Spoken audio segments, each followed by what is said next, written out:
अनेकांची इच्छा आहे की लोकसभेला निवडणूक लढवावी. डॉक्टर काळे गेले काही महिन्यापासून जिल्ह्याच्या वेगवेगळ्या ठिकाणी जाऊन लोकांशी संपर्क साधतात आणि एकंदर पक्षाला अनुकूल चित्र कसं येईल याची काळजी घेतात. जयसिंगराव त्यांचं तर माझ्या मते गेले काही महिने त्यांनी घराचा मुक्कामच होता. ते जातात त्या गावात झोपतात, जागा नसेल तर देवळामध्ये मुक्काम करतात. जवळपास एका दिवसामध्ये 10 गावामध्ये त्यांची चक्कर आहे आणि त्यांनी या ठिकाणी अतिशय चांगल्या पद्धतीनं पक्षाचा विचार मांडण्याचा प्रयत्न केला.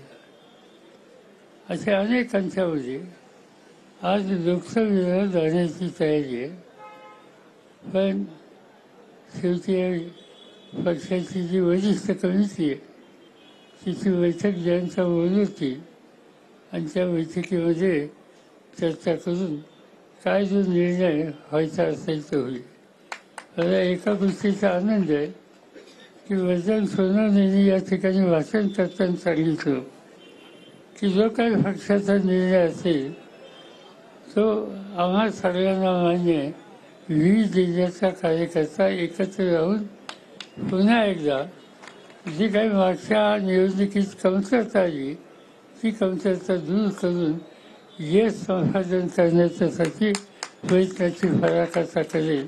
ही जी भूमिका त्यांनी मांडली त्याबद्दल त्यांच्या आणि सर्व कार्यकर्त्यांना मी अंतःकरणापासून धन्यवाद देतो. हा जिल्हा जरी दुष्काळी असला ते वाहत असतात.